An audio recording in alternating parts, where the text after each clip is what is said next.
하나님의 말씀은 고린도전서 12장 7절부터 11절까지의 말씀입니다.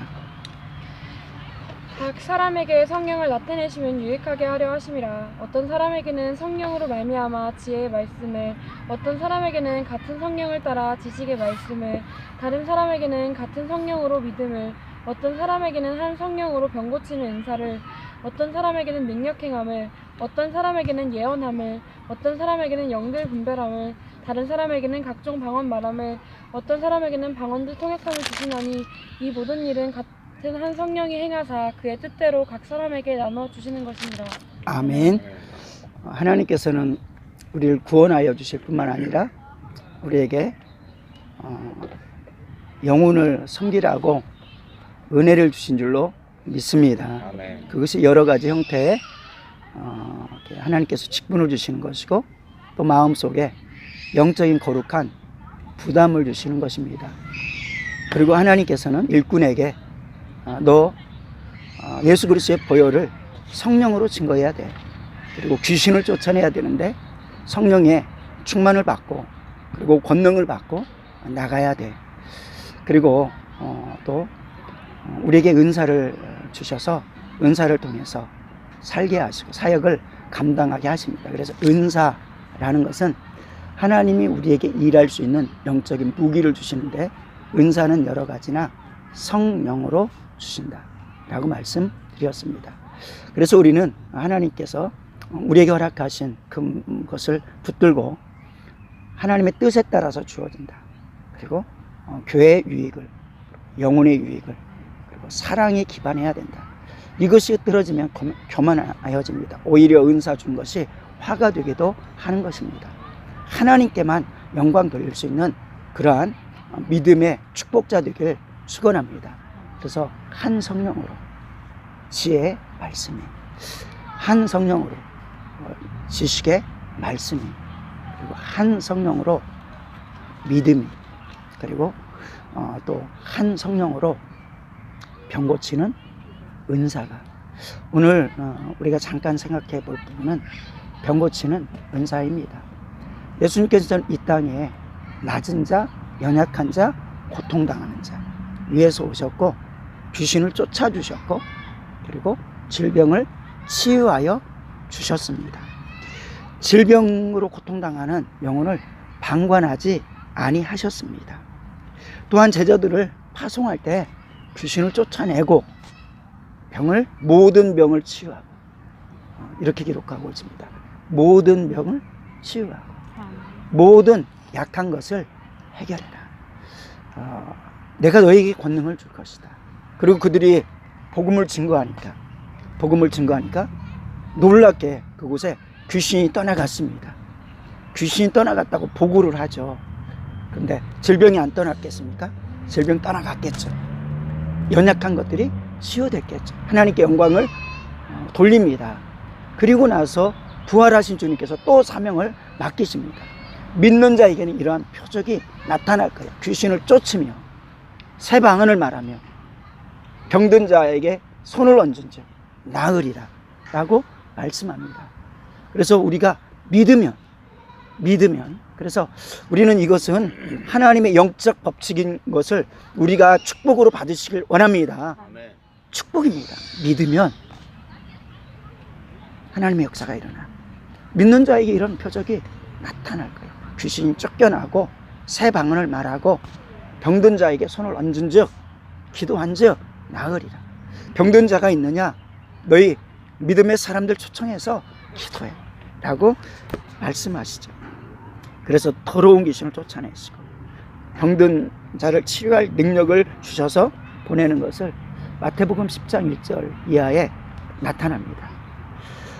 이러한 일들을 하면서 오늘 본문은 병 고치는 은사를 성령으로 주시고 사용해라 라고 말합니다. 은사로 주셨다는 것은 영혼 구원하기 위해서 사용해라. 그리고 또 은사로 주신 것은 영혼 사랑을 이루기 위해서 사용해라. 우리가 영혼 사랑하는 것을 이루어야 되는 것입니다. 그런데 하나님께서 병 고치는 은사를 통해서 일해라 라고 말씀하는 것입니다. 고통당하고 있으니까 고쳐내는 게 일하는 것이죠. 일하기 위해서 고쳐내는 것입니다. 그리고 더욱 구체적으로는 또 병든 자를 고침으로 말미암아 영혼을 구원하는 일들을 먼저 고친 영혼에게 영혼을 구원하는 것, 그리고 그것을 본 사람들이 회개하고 하나님 앞에 나가고 하나님께 나가는 기회로 삼게 만드는 것을 주셨다는 것입니다. 그래서 은사다라고 말씀하죠. 그래서 하나님 뜻대로 영혼을 구원하기 위해서 하나님, 우리는 그런 걸 누리길 원합니다. 믿는 자에게 이런 권세가 따르기를, 이런 역사가 따르기를, 그걸 누리길 원하고요. 그리고 이제 우리가 주님의 종이라고 믿습니까? 주님께서 여러분들을 주님의 일을 맡기신 줄로 믿습니까? 그렇다면은 은사를 구하시길 원합니다. 은사를 구할 때 솔로몬이 지혜 구하니까 하나님 너무 기뻐하셨잖아요. 정말 기뻐하셨거든요. 그래서 구하지 않은 것도 주셨습니다. 그냥 단지 내 병 나아게 해주세요. 그것도 하나님은 내 병 위해서 채찍에 아들 예수를 내어주셨으니까 약속 때문에 낫습니다. 이게 우리의 권리거든요. 사단이 우리를 주장할 수 없습니다. 권리입니다. 그래서 이것을 세상적인 방법으로, 세상적인 의학으로 안 된다 하는 것을 이겨버리길 원합니다. 우리에게 믿음 더하여 달라고 기도하길 원합니다.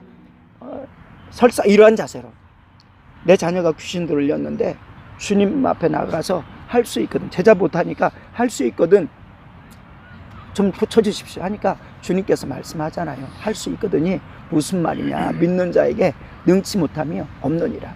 그러니까 그 부모가 막 한탄을 하면서 통곡을 하면서 아마 그랬을 겁니다. 주님, 나의 믿음 없는 것을 불쌍히 여겨 주시옵소서, 나에게 믿음을 주시옵소서, 이렇게 고백하는 거 아닙니까?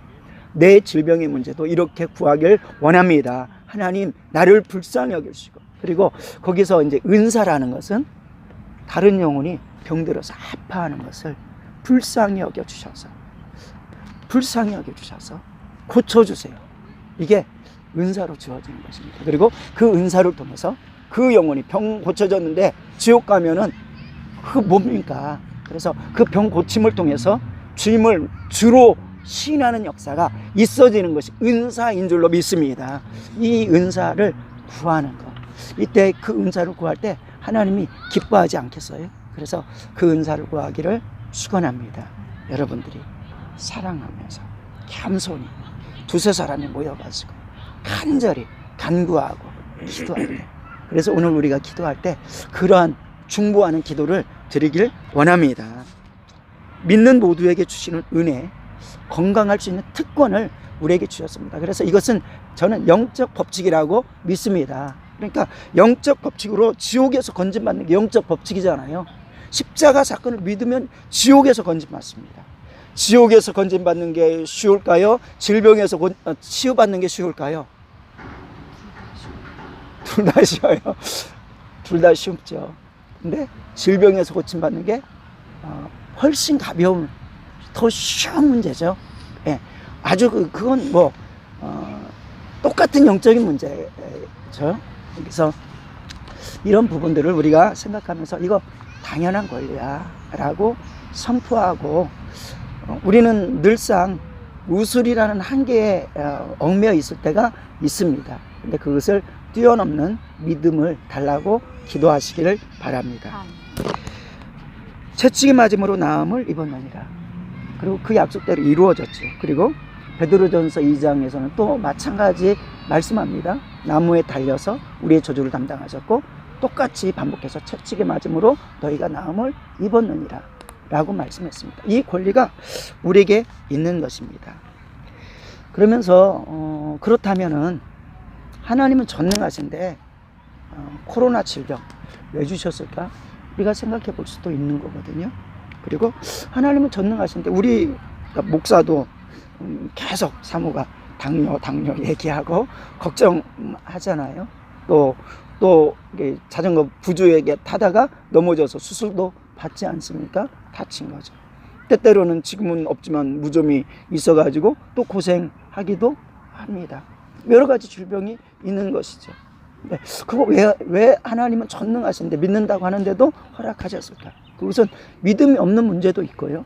그리고 하나님께서는 여러 부분을 또 돌아보시는 것입니다. 그래서 세 가지로 질병을 허락하시는 목적 가운데 세 가지로 우리가 생각을 해볼 수 있어요. 그냥 연약한 것입니다. 죄 아래 태어나서 연약한 것이. 그런데 예수님께서 이 땅에서 우리의 연약함을 상함으로 담당하셨다고 했습니다. 그냥 태어날 때부터 연약한 거예요. 질병에 노출되기 쉬운 몸입니다. 공격당하기 쉬운 몸입니다. 완전하게 죄를 해결할 수 없는 또 우리의 연약함들이 있는 것입니다. 연약함 때문에. 그리고 또 죄악 때문에 한 면에서는 또 죄악 때문인 것을 우리가 뭐 은혜 때문에만 그래 이렇게 말할 수 없는 거죠. 죄악 때문도 분명히 많이 있는 것이죠. 그래서 이스라엘 백성들에게는 우상 숭배하니까 그곳에 수 없는 질병이 있을 것이다, 전염병이 있을 것이다 라고도 말씀하지 않습니까? 그러나 하나님을 온전히 경외하면 그 모든 이방인들에게 내리는 질병이 하나도 내리지 않을 것이야 라고도 말씀하신 것이죠. 그래서 이 말씀을 우리는 겸손하게 내가 믿기 때문에 나는 그냥 병든 게 나를 더 다스리고 하나님께서 나를 사랑하시고 바울처럼 가시를 주는 거야. 한 면에서는 이렇게 생각할 수도 있지만 한 면에서는 철저히 내가 주님 앞에 회개하는 삶이 되어야 되겠다, 이 모습도 있어야 바른 것이라고 저는 믿습니다. 두 번째는 그럼에도 불구하고 때때로는 질병을 허락할 때가 있는 거죠. 이 사람이 날 때부터 이런 고통이 있는데 왜 그렇습니까? 라고 하니까 이것은 하나님께 영광을 돌리기 위한 것이다 라고 말씀을 합니다. 이렇게 또 질병을 통해서 우리가 질병을 얻었다가 믿음으로 간구하고 기도했더니, 주님을 의지하고 기도했더니 하나님께서 응답을 주셨습니다. 하나님께 영광을 돌릴 수 있는 거죠.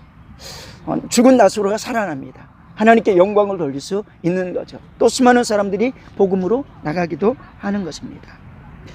제한적으로 또 허락하는 그 이유 가운데는 우리가 늘상 깨어 있으라고. 그래서 약할 때 강함 역사하시는 주님, 내가 연약함, 항상 건강하고 항상 잘 나가면 하나님께서는 우리가 완악한 존재인 것을 항상 말씀해 주십니다. 그래서 때때로는 잘 기도 열심히 하다가 하나님과 친밀함을 있다가 모든 게 다 형통하니까 또 세상적으로 빠져버리는 것들이 너무 많아가지고 오히려 어떤 분들은 그냥 고난이 있을 때 더 신앙생활 잘 하시는 분들이 많아요. 진짜 고난이 있으니까 하나님 감사합니다 하는, 진짜 그렇게 고백하면서 신앙생활하는 사람들이 너무나 많은 것을 볼 수 있습니다.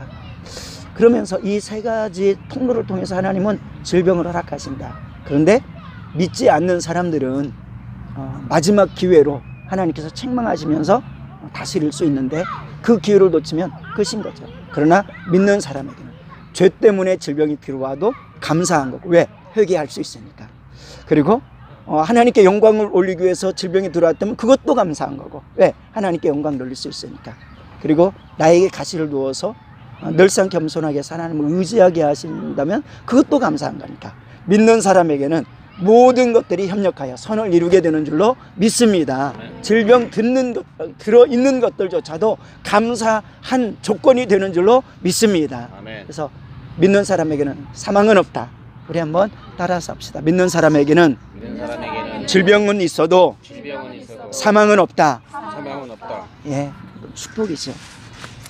그런데 이제 마지막으로 우리가 생각해 볼 것은, 그렇다면 치유의 은사를 주시는 목적이 무엇인가? 치유의 은사를 왜 주시나? 그것은, 그리고 치유를 해주시는 목적은 무엇인가? 왜 주님께서 의술을 통해서 바뀌지 않고 이 땅에 있어서 귀신도 쫓아내시고 치유 사역도 한 3분의 1은 하셨어요. 귀신을 쫓아내는 사역, 복음을 증거하는 사역, 질병을 치유하는 사역, 모든 연약한 자, 모든 병든 자를 고치셨다라고 말씀하셨습니다. 왜 그럴까요? 라고 할 때 질병에 든 사람을 불쌍히 여기셔서, 질병 든 것을 하나님 원치 아니하신다는 것입니다. 연약해서 질병 들었고, 또 죄악 때문에 질병 들었고, 하나님께서는 어떻게든 고통당하길 원치 아니하신다는 것입니다. 그래서 긍휼히 여기셔서 채찍에 맞음으로, 아니 십자가 지심으로 죄의 문제를 해결해 주셔서 죄로 인한 모든 질병에서 자유할 수 있는 권한을 이미 허락하여 주셨습니다. 그리고 거기에 한 걸음 더 나아가가지고 다른 그 어떤 것이 아니라 질병의 문제는 채찍에 맞음으로 나음을 입었느니라까지 약속하여 주시고, 그래서 이사야 속에서도 약속하실 뿐만 아니라 베드로전서 속에서도 그 약속을 다시 한번 확증해 주셨다는 것을 우리가 기억합니다. 그래서 치유하시는 목적은 하나님이 긍휼히 여기시기 때문에, 아픈 것을 원치 아니하시기 때문에, 그래서 사랑하셔서 치유하셨다. 두 번째는 치유를 허락하시고 치유의 은사를 허락하시는 것은 치유를 통해서 하나님께 영광을 돌리게 하시는 것입니다. 치유를 통해서 누군가가 낫게 되면 세상 사람들은 하나님께 영광 돌리지 못하죠. 그런데 우리는 하나님께 영광 돌릴 수 있는 것입니다. 하나님이 하셨어요. 그래서 여러분들이 그냥 어떤 문제를 놓고 침묵하는 게 아니라 주님께 선포하시기를 원합니다. 그래서 함께 기도하시길 원합니다. 이때 하나님께 간구하길 또 원합니다. 간구해서 응답되면 내게 축복이 되고 내 속에서 하나님이 영광을 받으시는 줄로 믿습니다. 또 다른 통로를 통해서 이렇게 치유를 통해서 하나님은 아픈 이유이기도 하지만 치유를 통해서 영광 받기도 하시는 것입니다. 그리고 치유의 은사를 허락하고 또 마련해 주는 것은 치유를 통해서 복음을 더 확실히 증거하기 위해서입니다. 따르는 기사와 표적. 그래서 마가복음 16장에서는 믿는 자에게 이르는 표적이 따르리니라고 말씀합니다. 귀신을 쫓아내고 새병을 말하고, 그리고 병든 무슨 독을 마실지라도 해를 받지 아니하고 병든 자에게 믿는 자가 손을 얹은즉 나으리라라고 하면서 이러한 표적과 기사를 통해서 복음을 증거하니 따르는 표적에 의해서 수많은 영혼들이 살아났다. 복음이 확실히 증거되더라 라고 말씀합니다. 그렇게 능력 있는 예수님께서도 치유 사역을 불쌍해서도 해주셨지만, 그러니까 아파 있는 거 안타까워서 치유해 주셨지만, 또 한면에서는 이것을 통해서 더 많은 사람들이 바라보고 오게 하고, 베드로도 안전뱅이를 탁 일으켜 세우니까 어떻게 봅니까? 모든 사람들이 베드로를 확 바라보잖아요. 그러니까 베드로는 어떻게 합니까? 나를 바라보지 마. 너희가 십자가에 못 박은 예수 그리스도께서 우리의 죄를 담당하셨고 죽음 가운데 있을 수 없어서 살아나셔서 너희가 회개하면은, 그리고 이 역사는 그 예수님이 일하신 거야 라고 말씀하니까 많은 사람들이 하나님 앞에, 예수님 앞에 오는 것을 볼 수 있습니다. 그래서 우리는 이러한 치유 역사, 이것은 그래서 분명하게 우리가 고백하고 선포할 때 나타나는 역사다.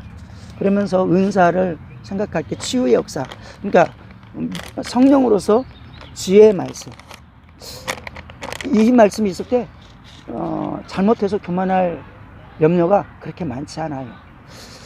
그리고 성령에 의해서 지식의 말씀이 있어도 교만해질 그런 근거가 별로 없습니다.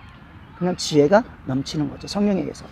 그리고 성령에 의해서 믿음이 주어졌을 때 교만해지지 않죠. 그런데 성령의 은사로 병 고치는 은사가 우리에게 주어졌을 때 교만하기 쉽습니다. 여러분들이 은사가 있어가지고 기도하는데 그 사람들이 막 낫잖아요. 그러면은 교만해지기 쉽습니다. 그러므로 이 교만 때문에 망할 것 같으면 하나님, 저 준비되면 주세요 라고 감히 기도해야 될 부분도 있는 것입니다. 왜냐하면 교회 안에서 목회자는 때때로는 말씀을 통해서 나타나지만 그렇게 확 은사자로서는 교회의 그런 은사를 통해서 목회를 돕고 하라는 거거든요. 근데 목회자는 전반적인 통해서 말씀을 통해서 그냥 낫고 이런 고백을 이제 하잖아요, 때때로는. 그런데 은사자는 직접 안수하니까 나은 거예요. 그러니까 초점이 누구에게 가냐면 교회나 교회 중심으로 가지 아니하고 그 사람에게 집중해서 간다는 거죠. 그러면은 그가 바울처럼 또는 베드로처럼 죽은 자가 살아나도 나를 바라보지 마십시오. 우상 숭배하는 그 모습을 바라보고 옷을 찢고 통곡하고 예수님을 바라보십시오. 이렇게 딱 해야 되는데 그러지 못하고 으쓱하고 자기가 취하고 자기가 영광을 다 받고, 그리고 감사한 것도 하나님께서 그 손길을 통해서 주님의 일을 하니까 베푸는 물질이 있을 수 있어요. 근데 주의할 것은 사단이 주는 물질, 교만해지는 물질이 있을 수 있다는 것입니다. 그러면 딱 구별해가지고 만약에 그게 주어졌다 할지라도 교회 재정으로 정확히 올리고 이렇게 해야 되는데 그러지 못할 수 있다는 것입니다. 교회 안에서 이것이 되어지면은 대부분 교회로 만약에 그런 부분이 돌아가니까 물질적으로는 큰 유혹이 없을 수 있어요. 그런데 스스로 높아지는 유혹은 있을 수가 있는 것입니다. 그리고 목회자가 아니고 평신도가 은사가 있게 돼서 물질을 갖다 놓으면은 거기에 자기가 쓱싹해 버릴 수가 있는 것이죠. 하나님이 정말 필요해가지고 정말 굶주려서 줄 때 그것은 믿음으로 받을 수 있어요. 그런데 그러지 아니하고 그것도 높일 수 있는. 그래서 교만해 주셔서 오히려 망하는. 그리고 혼자 점집을 챙기듯이 병을 고쳐주면서 영혼을 구원하는 일에 생명을 바치지 아니하고 오히려 그렇게 하다가 넘어지고 교만해져 가지고 망하는 사람들도 있다라는 것을. 그래서 은사는 그러니까 주부에게 예리한 칼과 같은 것입니다. 그래서 이런 부분들을 잘못 사용하면은 안 되는 것이죠. 그래서 우리가 은사를 받기 전에 기본적인 성품이 성령의 은사를 구하기 전에 성령의 열매가 먼저 가득하게 해주세요 라고 안전장치를 우리가 해야 될 줄로 믿습니다. 이런 것도 주의할 부분이죠. 철저히 겸손하지 않으면 안 된다. 높아지려고 하고 하면 안 되고 교만해져 버리면 안 되는 것이다. 그리고 결국 이것은 영혼 구원을 위해서 다 은사는 이런 것을 기억하면서 우리가 또 구할 것은 간절하게 무슬림 사람들을 전도하는데 병 고치는 은사가 불쌍해서도 병을 고치지만 그게 나타나면 좋잖아요. 그래서 우리가 이곳에서 기도하다가 여기서 나타나서 할렐루야 누군가가 하면서 간증을 탁 하고 그러면 수많은 사람들에게 간증해가지고 그들이 하나님의 말씀을 듣는데 이곳에 한 사람 두 사람 기웃기웃 쓰고 이렇게 통역도 하시고 그런 역사가 있기를 소망합니다. 그 강박한 모슬렘을 어떻게 꺾을 수 있겠습니까? 능력이 나타나요. 권능이 나타나요. 근데 반대로 교만하기도 쉬우니까 양날의 칼이다라는 것을 기억하고 또 철저히 타락하고 철저히 탐욕적인 시대에 능력이 나타나지 않으면 안 된다. 그래서 은사를 주셨다. 불쌍해서도 주셨고 그리고 과학과 우술이 정말 의지하는데 그곳에 하나님 말씀으로 살아야 되기 때문에 그리고 한계가 있잖아요. 그때 보여주는 것 통해서 이런 모든 것 통해서 우리가 은사를 생각할 때 오늘 우리가 그 은사를 사모하라고 했습니다. 그리고 다시 한번 경고하지만은 유익을 위해서 하나님께 영광 돌리기 위해서 그리고 영혼을 살기 위해서 해야 되는 것입니다. 병 고치는 믿음으로 병 고친다. 이건 약속이고요. 그리고 은사는 뭔가가 하나님이 일을 하면서 집중해서 기도했더니 그 사람에게 특별히 나타나는 거거든요. 그래서 이건 절대 교만해서는 안 되고 방할 수 있다. 그래서 철저히 하나도 둘도 셋도 하나님께 영광을 하나도 둘도 셋도 영혼 구원에 초점이 맞춰지는 귀한 은사 되어지기를 주님의 이름으로 축원합니다. 기도합니다. 하나님 아버지 은혜를 감사합니다. 주님 말씀을 들을 때에도 성령의 역사가 있습니다. 주님 기도할 때보다 말씀을 들을 때 이미 성령의 역사가 일어날 수 있습니다. 하나님 오늘 이 말씀 굳게 붙들고 하나님의 역사를 이루게 도와 주시옵소서. 하나님 기도할 목적을 찾았습니다. 하나님 병 고치는 은사를 구할 목적을 찾았습니다. 하나님 오늘 이 말씀을 붙들고 성령으로 병 고치는 은사 허락하여 주시옵소서. 이 시대에 하나님 사명을 감당하기 위해서 그리고 병들어서 죽어지는 코로나 바이러스로 죽어지고 두려워하는 이들을 향해서 하나님 치유의 권능 허락하여 주시옵소서. 하나님 해볼 수 없는 질병에 고통당하는 영혼들 하나님 눈물로 기도하는 마음을 가지게 도와 주시옵소서. 하나님 은사는 이 아픈 마음을 가지고 주님의 사랑을 가지고 겸손한 가운데 있을 때 하나님께서 허락하시는 은사입니다. 하나님 우리에게 이 마음 가지게 도와 주시옵소서. 아멘. 우리 기도 시간에 기도를 도와 주시옵소서. 아멘. 감사드리며 우리 주 예수님의 이름으로 기도드리옵나이다. 아멘. 아멘.